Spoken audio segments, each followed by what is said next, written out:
Are House Democrats in the House right now? Are you fired up? Are you ready to go?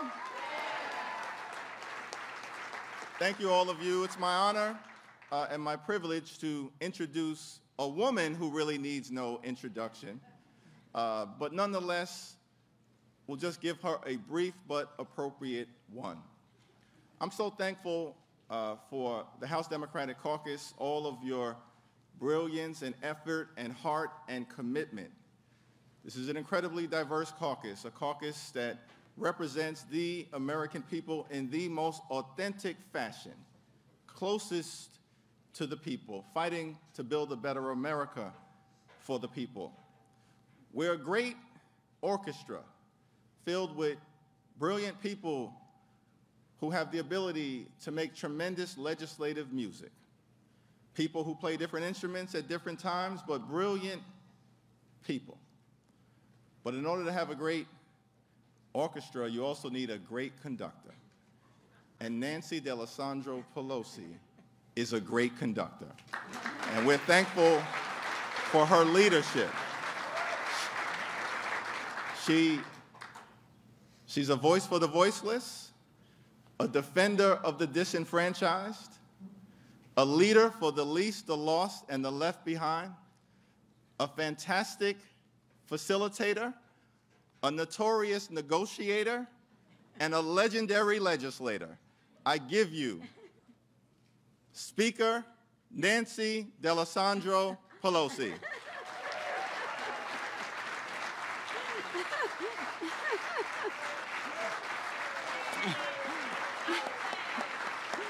Thank you all. Let's get to the point.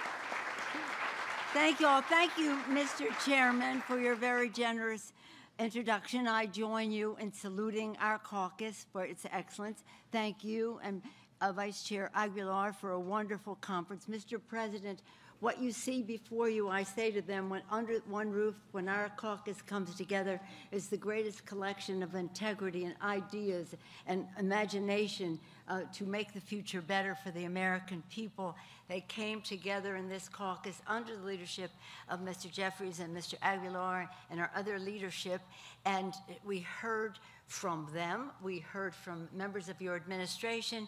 We heard from grassroots activists. We heard from, actually, we began, Mr. President, with a prayer, and it was a prayer to St. Francis, where there is despair, may we bring hope, and you have brought us hope. Now, Mr. Cleaver's prayers have their own imagination, but they also bring us hope. So thank you, Mr. Cleaver, for your your prayer. Again, this was a remarkable few days because it was for the people, but it was Slava Ukraina. It was about Ukrainia. Mike McFaul, others here have talked about Ukraine and what our responsibility is there to those people. They are fighting for their country. They are fighting for democracy. Now, I just say, Mr. President, it's an honor for us to receive you any day, but on the one-year anniversary of the rescue package, the American Rescue Plan, thank you for joining us, and thank you for your leadership to make that happen. You know, and we've all talked about all weekend, millions of jobs created under your leadership, hundreds of millions of vaccinations taking place, children in school, people back to work, child tax credit, so many things that you made possible and to improve the lives of the American people.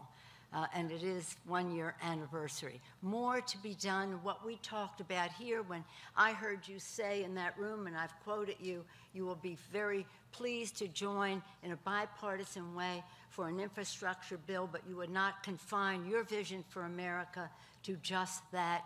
And we have other initiatives that are being put forward. As you said in your State of the Union address so clearly, your message was about hope, it was about progress, and it was about empathy for the people, many of whom have not felt the full benefit of the upturn in our economy. But this election, because we talk about empathy, under your leadership, we talk about equality and equity and all that we are doing, whether it's building infrastructure or advancing our economy, to do so in a new, fresh way, to not only help people survive, but to help them succeed, and to do so in a transformative way where many more women and people of color participate in that. And you are making that happen with equality, equity, with empathy for the people, making progress. I'll just close by saying, and our democracy is on the ballot here. We know that. Mr. Hoyer has told us again and again that the Republicans are saying it's legitimate political discourse, what happened on January 6th. That's a threat to our democracy. Mr. Clyburn has said, I always quote Jamie Raskin quoting Thomas Paine, the times have found us. Yesterday we were at the Independence Hall and saw the reenactment of the peaceful transfer of power from George Washington to John Adams. Very emotional, especially in light of what happened last year. And Mr. Clyburn says, while we're saying the times have found us, he says these are the times that try men's souls, another Paine quote.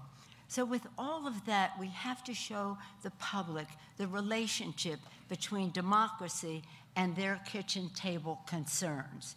If the other side has its way in suppressing the vote, and nullifying elections, what does that mean? It means big, dark money dominates. So at the kitchen table, people will not have the confidence that they can have lower drug prices or higher minimum wage or better public education for their children or safer neighborhoods free of gun violence, because that big, dark money, which would prevail if the Republicans have their way in suppressing the vote and in nullifying elections. So much is at stake, nothing less than our democracy, but what democracy also means, fair elections mean in the lives of the American people.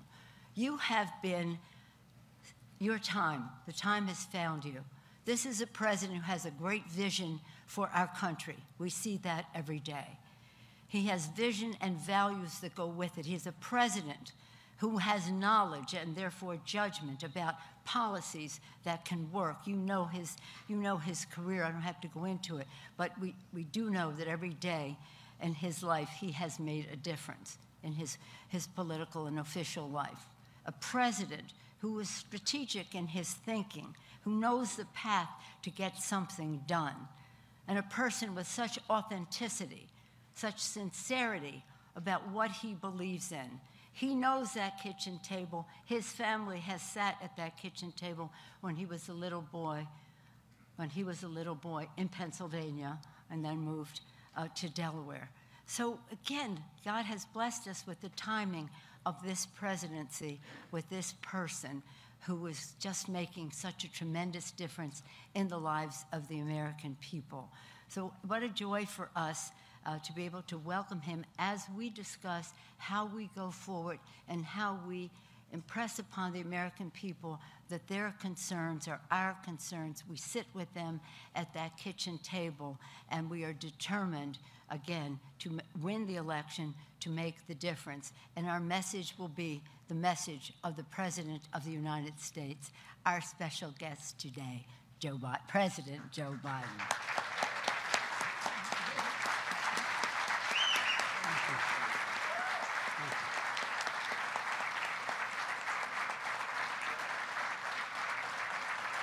Thank you very much. Thank you. Please, sit down. Please. I've been to enough Senate caucuses and Democratic retreats to know that when the last speaker is up, we want to get the hell out of here, no matter who it is. But thank you. Look, folks, let me begin by saying that when I ran, and a lot of you helped me, a lot of good people ran, I made it clear I was running for 3 reasons, because I had no intention of running for office again, one left the vice presidency. But when I saw those folks come out of those fields down in Charlottesville, carrying torches and singing Nazi slogans and carrying swastikas and white supremacists, I decided to get engaged. The point is this: I had a message which I didn't consult with anybody about generating to begin with, which was not viewed as being very saleable. The first was that I thought it was essential to literally restore the soul of this country, a sense of decency and honor, a sense that you could trust one another, just restore the soul of the country, because what we were seeing was not who we are. And among some of our Republicans, what they're saying is still not who we are. The second thing I wanted to do, that's been the essence of my whole career from the time I ran 20 miles from here, a 29-year-old kid for the Senate, was that I wanted to rebuild the backbone of the country. And the backbone of the country is the working class and middle class. I'm so sick and tired of trickle down. When the middle class does well, the poor have a way up, and the wealthy do just fine. They do just fine. And the third thing, which a lot of you didn't like, I know, I thought we had to unify the country. Because ultimately, we are a democracy. And there needs to be, for it to work, there has to be consensus. And the consensus, you got to get a majority. We've not been able to do that for a lot of the important things. That's why we have to continue to maintain our majority. This off-year election, in my view, may be the most important off-year election in modern history, because we know what happens. We know the fundamental change that shifts if we lose the House and Senate. The only thing I'll have then is a veto pen. And so, folks, I want to thank Nancy for your introduction, for your friendship all these years, Nance, and Paul, thank you as well. And I want to thank the extraordinary job you've done delivering the omnibus, just like you delivered so many critical pieces of legislation last year. And Hakeem and Steny and Jim and Emmanuel Cleaver and Pete, Congresswoman Catherine Clark, and all of you out there. Let me first say that I want to thank you. Thank you for the support you provided Ukraine. I was on the phone today for a better part of an hour with Zelensky, who I speak to almost daily. The people of Ukraine have demonstrated a remarkable source of bravery and courage, but the security assistance that you provided has been absolutely critical in their defense. Second, I want to thank you for showing a unified front to the world. When Putin unleashed his assault, he thought he could divide NATO. He thought he could literally divide this country, the West, the United States, in terms of the parties. I know a former ambassador knows that out there. He thought he could divide Democrats and Republicans at home. But he failed. He failed. For months, the United States has worked tirelessly to keep our allies and partners together. As our former ambassador you see on television a lot, thank God, will tell you, I've spent literally hours and hours and hours and hours keeping the alliance together, the EU, NATO, and all of our allies, including our Asian allies. As a result, we've been able to ramp up our economic pressure on Putin and further isolate Russia on the global stage.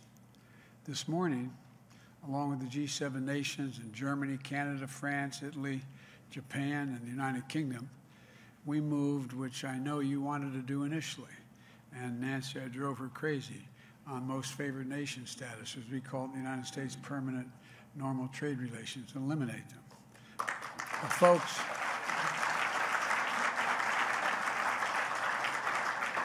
I know I've occasionally frustrated you, but more important than us moving when we want to is making sure all of NATO is together. They have different vulnerabilities than we do, just like in the oil embargo. A lot of them could not. The only way took, I think you know, weeks to work out. I said, we're going to block oil, Russian oil and energy. We consume 15% of it. They rely totally on it. Without Russian oil, they're going to find themselves in a position where they get choked off in a way that far exceeds anything we do.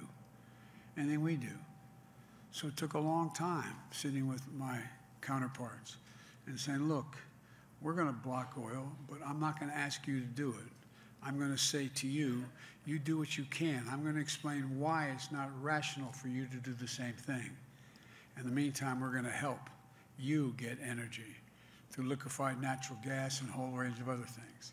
The point is, revoking PNTR for Russia has made it harder for Russia to do business with the United States, but in doing it with unison with our allies that kept together make up half the global economy, half of it. It's a crushing blow to Russia. Along with our partners and allies, we've stepped up pressure on corrupt Russian billionaires. We're increasing coordination among the G7 countries and to target, capture the ill-begotten gains, the yachts. You see some of these yachts 450 feet long. No, I'm serious. Hundreds of millions of dollars in value. They're luxury apartments. The totality of our economic sanctions and export controls are crushing the Russian economy. The ruble has lost, I know many of you know this in detail, lost more than half its value. You know what the value of a ruble is versus a dollar? You need 200 rubles to equal $1 today. 200. Moscow Stock Exchange is closed for a simple reason. I get asked, well, why is it closed? Because for the last 2 weeks, because the moment it opens, it will be disbanded. You hear me?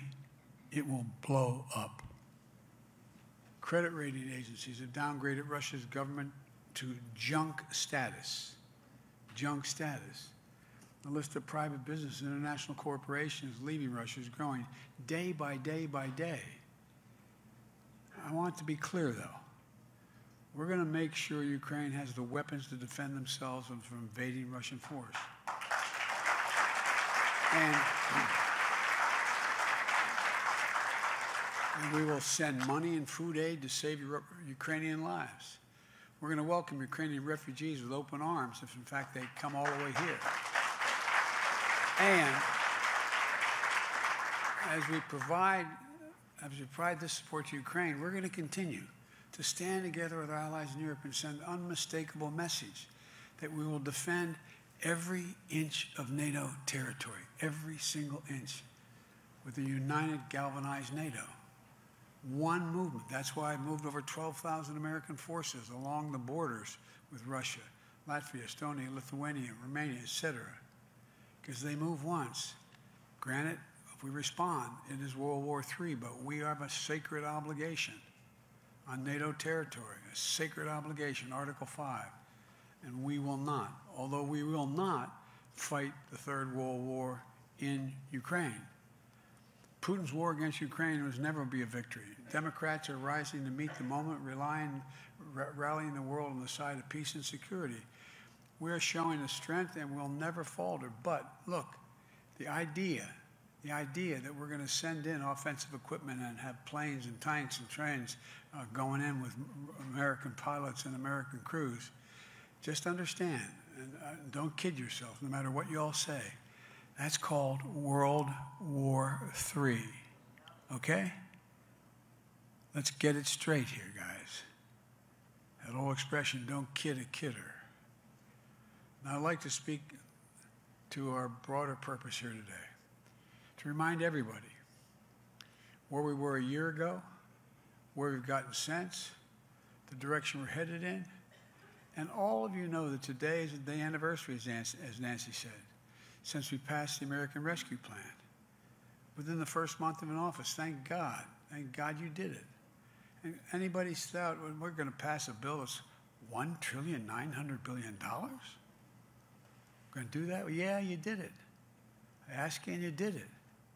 Few pieces of legislation, no hyperbole, in American history have done more to lift this country out of a crisis than what you did. It took about 2 million Americans before I was sworn in. 2 million Americans had been vaccinated. Today, because of the efforts what you voted for, we have more than 250 million Americans fully vaccinated. You all remember the lines of cars. Remember nice-looking cars stretched for hours and hours to muck in just to get a box of food. Well, guess what? Stretching those miles and miles no longer is happening. That box of food is not only in the table, in the trunk. Because of that law, 41 million people put food on their table and are putting it on the table who wouldn't have been able to. Because of that law, we helped to keep a roof over 4 million people's heads who were about to be evicted. And we gave families what my dad used to call just a little bit of breathing room.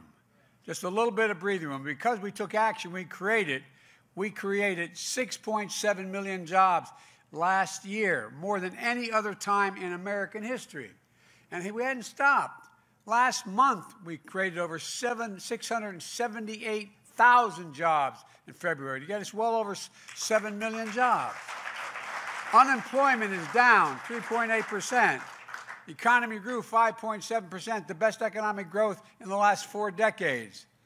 And the leading financial firm on Wall Street, Moody's, estimates that because of the rescue plan, 4 million more jobs are created. Unemployment is 2% lower than it would have been, and had we failed to ask. And it didn't cause the inflation. Look, there's more to the story than that. Many of you remember when we went through that last financial crisis in 2008, I had the dubious distinction of the president standing before all of you and said, and Sheriff Joe is going to take care of the Recovery Act. Well, guess what? The economy recovered, but underneath the recovery, just like every other recovery in our history, there was a lot of pain, a lot of pain. Republicans in Congress refused to give President Obama the additional recovery funds he asked for. And the truth is, a lot of folks never got back on their feet. A whole lot of young people saw their futures dim, diminished. They didn't get back on track. And what's economists called the economic scarring that occurred as a consequence of that recession. The chronic pain when an economy comes back, but some of the folks are left behind and left behind almost permanently, trapped in long-term unemployment, evictions and foreclosures. Study after study showed that when you're stuck in that cycle, it has the worst impact on your emotional health and that of your children and your family members that you can imagine. And that's serious.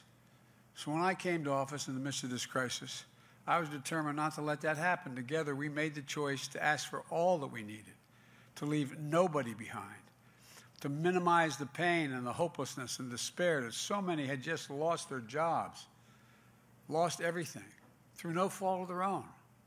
And look what happened. It isn't just that unemployment rate has dropped at a record pace. We've also seen the biggest drop in long-term unemployment ever recorded in American history. Nearly 2.5 million Americans have got to break out of that cycle of long-term unemployment. We've seen the most significant drop in Black and Hispanic unemployment ever recorded. Black employment fell by more than 30%. Hispanic unemployment fell by 9% to 4.4%. We've seen the lowest child poverty rate ever recorded, 40% decline in child poverty. The lowest number of home foreclosures ever recorded, down less than a third of what they were before the pandemic. Record low credit card delinquencies because families had money in their pockets. The list goes on. We've got a long way to go, though. I'm not saying we're over, we're just getting going. And a lot of work to do, but never forget what we've accomplished together so far. And by the way, the American people just trying to stay above water don't understand this. You tell them what the American Recovery Act was, they look at you like, what are you talking about? Understandably. They're like my family. Mom, dad, 4 kids, grandpa living in the house in a 3-bedroom suite-level home. Just every single day figuring out how you put enough food on the table, even when things are okay. Well, and on this one anniversary, the American Rescue Plan, let's be clear. We did it alone, without one single solitary Republican vote. The American economy is flat on its back. It was the Democrats, it was you that brought us back. And you didn't stop there. You invested in America. In fact, you passed the biggest investment of rebuilding the nation in history. Now, it's true we got some Republicans, friends, to help on the Infrastructure Act. But we're talking how many in the House? 12, 13, 14 or something, whatever it was?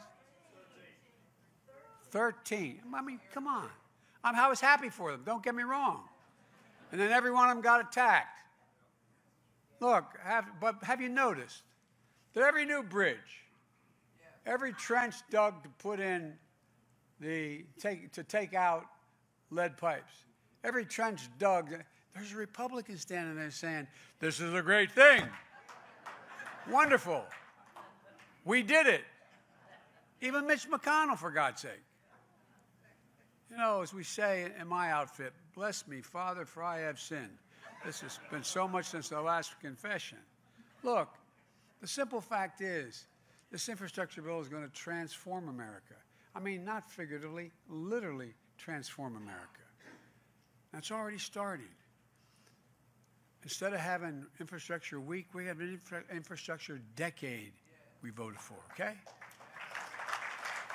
We got 4,000 projects all across the country, including 1,500 bridges in disrepair that are starting to be repaired this year. This year. People back home need to know what's happening. By the way, where's my Pittsburgh group? Where are you?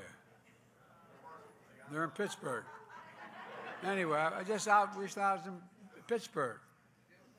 That bridge, you saw that bridge, it was devastating. I stood there about that bridge. It had gone down an hour before I got there. Over 100-foot fall. Only a couple folks on that bridge. And if it had been 2 hours later, school buses would have been filled. Children would have died. I mean, it was, you saw the pictures in the paper. You ought to stand there and lean over and look at it. Look, we need to tell the American people, this law is going to create millions of jobs rebuilding roads and bridges and airports and ports, internet, and a whole range of other things. Because that's what it's going to do. And that's why I'm not going to get into it right now, but that's why we have to make sure we have our education system up and running so we can produce the kind of workers we need, et cetera. But it's going to start to get rid of the poisonous lead pipes as well, so our kids and families can drink clean water. There's 10 million homes with lead pipes in America. And some of you on the Health Committee know the incredible studies done on the impact of lead on the brain of children and children's development. 400,000 schools. We're going to invest $65 billion to deliver affordable high-speed internet everywhere in America, urban, suburban, tribal, city. And by the way, we can't be this United States of America, we can't be the country where for a mom to get her kid on the internet to be able to do their homework has to pull into the McDonald's parking lot. I mean, for real. That's what's happening. This law is going to put an end to all of that. It's going to put people in a much different position to be able to determine their own judgments about when to sell their cattle, when they should. We're going to change things.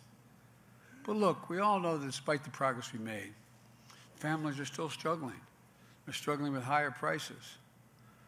As I said, I grew up in a family where the price of gas went up. Everybody felt it. You talked about it. It mattered.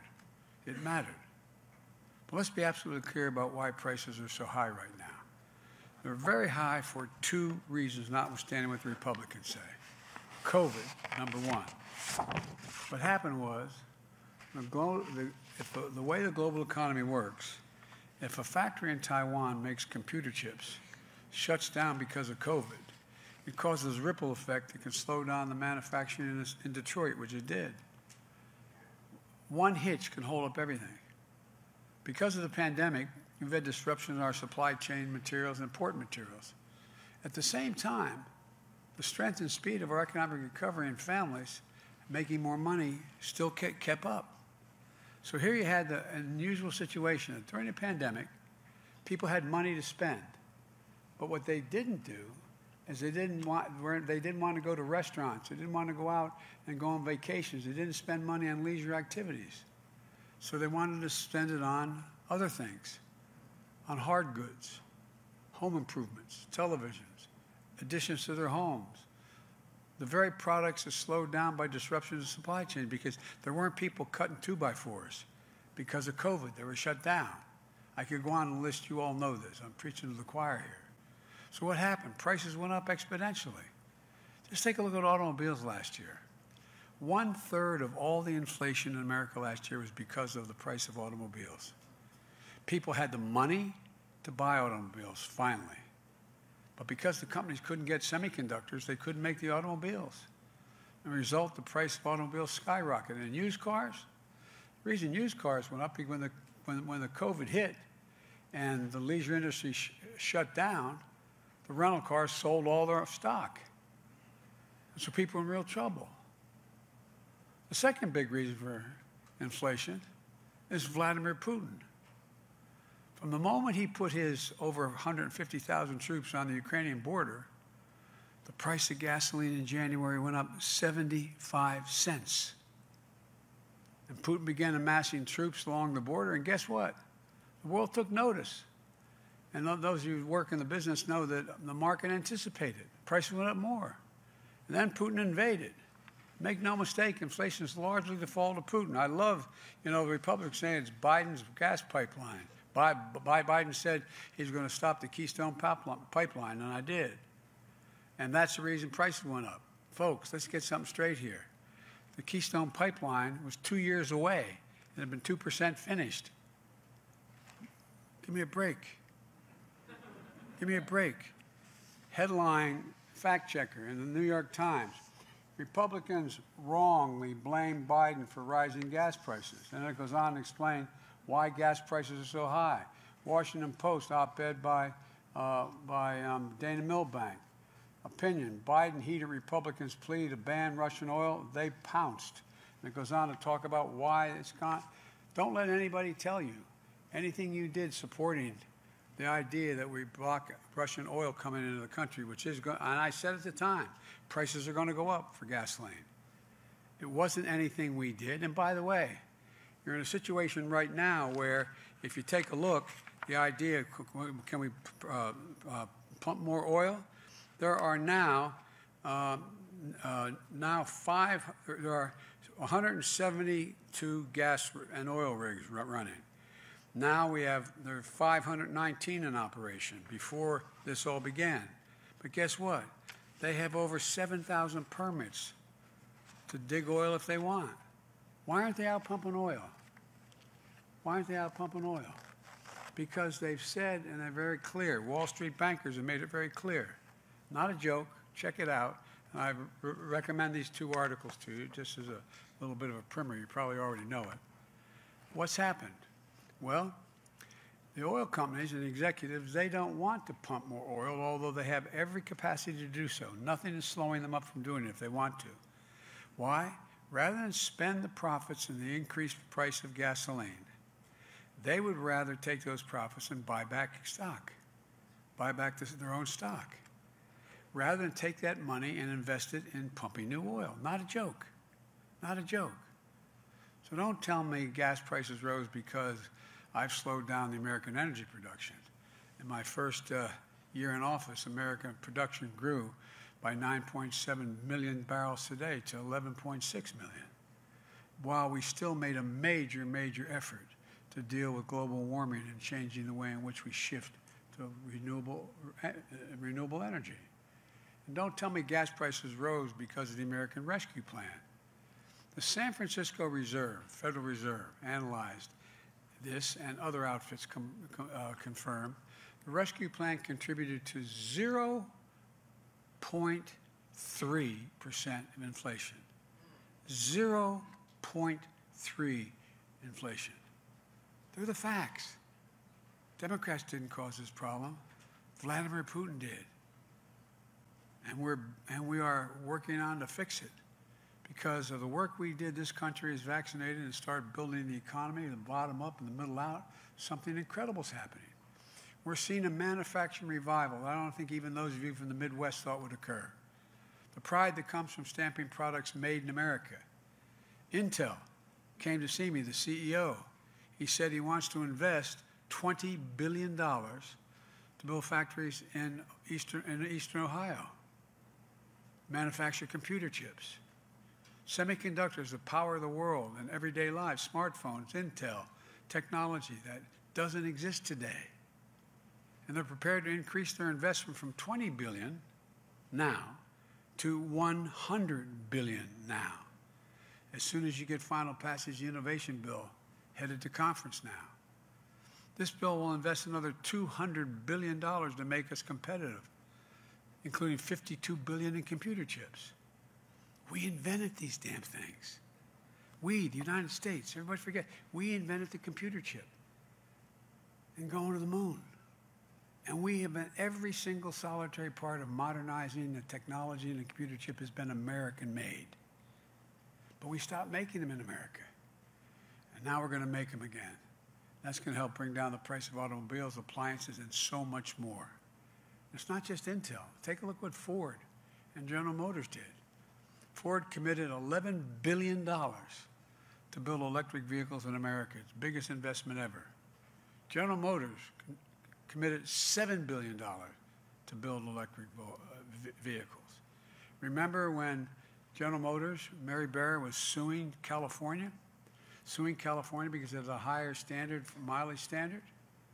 I talked to her. I'm not saying she changed because of me. I talked to her. She came to call me and said she's going to drop her suit and that she's going to commit that 50% of all General Motors vehicles by the year 2030 are going to be electric vehicles. And everybody started following suit. Just a few years ago, companies might have built these factories elsewhere, but now they're building them in America. We're coming back. We're coming back stronger than ever before. And by the way, one of the things I've done, you know, I didn't know, maybe you all knew it, I didn't know when I was in the Senate, I should have, that there's law in the books. It's called Build America. You're allowed to insist, I get to spend, as your president, allocate a spending of $600 billion. Everything from the decks of aircraft carriers to a whole range of fleet of automobiles, all the things we spend money on in the government. Well, the law says that the President of the United States can say all those products have to be made in America. Well, what happened initially, we just got really lax, Democrats and Republicans, I might add, and said, here's the deal. If it has 55% American-made product and 45% is from foreign sources, that's okay. Not my book.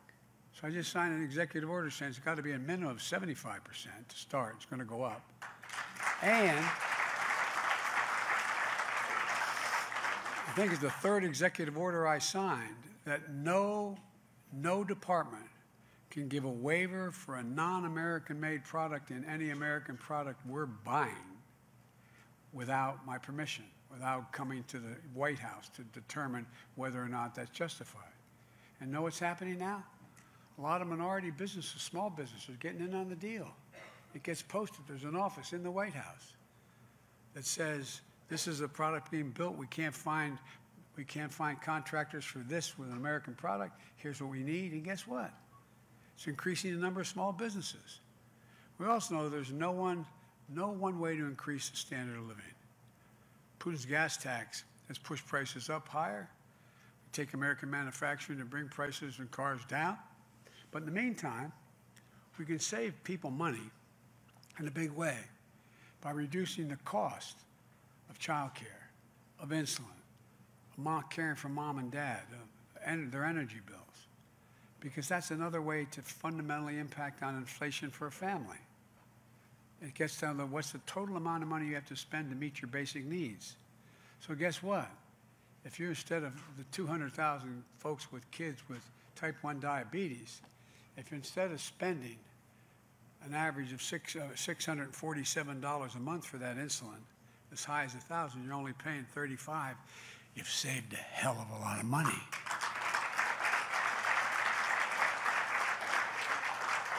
Think about your parents, particularly single parents, particularly women out there. The cost of child care. Look, when I got here, as Nancy and some of you know, I'd lost my family. It was an automobile accident. I got a call saying my wife was dead, my daughter was dead, and my 2 boys were very badly injured. And I hadn't been sworn in yet. I make an awful lot of help from a lot of senators saying, come and stay just 6 months, help us organize. Oh, was I stupid? 6 months. But they saved my sanity. And so I came. And everybody says, God, isn't that Joe Biden a wonderful guy? He commuted every single day, roughly 300 miles a day, 4 hours a day, just to be home with his kids. It's true, I did. It's true, I did over 2 million some miles on Amtrak. But here's the deal. I did it because I could not afford child care. I couldn't even begin to think of it. And I was making at that time as a United States Senator, I was making more money than I made before. I couldn't afford it. So I think anybody making $100,000 a year, single person, or 120 as a family, should have child care capped at 7% of their income, period. Period. We can do that. We'll cut the cost of child care in half, and a family's paying $14,000 a year in San Francisco, Philadelphia, all the big cities of the country, for just one child. And look, that extra $7,000 in their pocket will make a difference what they can do. There's so much we can do. Let me be clear. None of this is going to increase inflation. 17 Nobel laureates spontaneously, a month and a half ago, wrote to me. 17 Nobel laureates in economics wrote me a long paper saying this will help ease inflationary pressures over time, not increase it, ease. And we can do this without raising one single penny on taxes on anybody making less than $400,000 a year. Let me say that again, be crystal clear. No one making less than $400,000 a year will pay a single additional penny in tax for all these things that were in the Build Back Better plan. We have to do this. We have to do this. We have to ask it easy. Ask the biggest, those are the biggest corporations who pay very little, to raise their hand. Everybody in here, raise your hand if you think the existing tax structure is remotely fair. I'm not being serious. I could do this at a Republican meeting privately, and they'd say that no one raised their hand. But look, we have in 2020, 55 of the biggest corporations in America, the Fortune 500, paid zero in taxes, and they made $40 billion in profit. $40 billion. You know it, I know it, the American people know it. It just isn't right. Look, I'm a capitalist. This isn't about punishing anybody. I love Bernie, I really do, he's a great friend, but I'm not Bernie. If you can make $1 billion, make it, but for God's sake, pay your fair share, for damn it, right now. But why are teachers and firefighters paying a higher percentage of taxes than billionaires and big corporations, which is literally true, literally true. And we can fix this. We can raise the standard of living for hardworking people without raising taxes, without raising inflation, and without raising the deficit. And for all those folks out there who like to attack us let me remind them, last year, because of what you all did, we reduced the deficit by $360 billion. We, the Democrats, while the economy grew. We're on track right now. I'm on track to be the first president in history to lower the deficit by over $1 trillion in 1 year. So I'm sick of this stuff. We have to talk about it because the American people think the reason for inflation is government spending more money. Simply not true. I don't think we need any lectures from our friends on the other side about fiscal responsibility, for God's sake. Look, we have an ambitious agenda. So let's go get it done. That includes standing up for and not giving an inch on core democratic values. We're going to continue to stand up to meet the great challenges of our time: voting rights, climate change, gun violence, criminal justice, immigration, and so much more. Coming out of the State of the Union, I think we're in a strong position. We have a record to be proud of. An agenda will lower costs for American families and lift this nation up. And the message that resonates: we're building a better America, a fair America, a more decent America, a country that's been through a lot these past few years. And I meant what I said at the State of the Union. We're stronger today than we were a year ago, and we will be stronger next year than we are today. I've long said, and I mean this sincerely, I've spent a lot of time with Xi Jinping, over 36 hours of private meetings with him. He asked me, we were in the Tibetan Plateau, and he asked me if I could define America for him. Just me, a simultaneous interpreter, him and an interpreter. And by the way, I turned all my notes over. Okay? But seriously, he said, can you define America for me? He's a tough guy. I said, I can. I said, in one word. And he looked at me. I said, possibilities. We're the only nation in the world. It's the reason why we're looked at as sometimes being arrogant. We think anything is possible. Anything is possible if we act together. Look, we've taken every crisis we ever faced and turned it into an opportunity. Think of one that hadn't had that way. Whatever the crisis was, we've come out of it better than we were in before it occurred, every single time. But we got to stick together. We got to stick together. We can do this again. We can do it. Look, I'm going to get going. I shouldn't. I'll stop here. I know you all have questions. Anyway, thank you, and I'll be back here for questions. Thank you.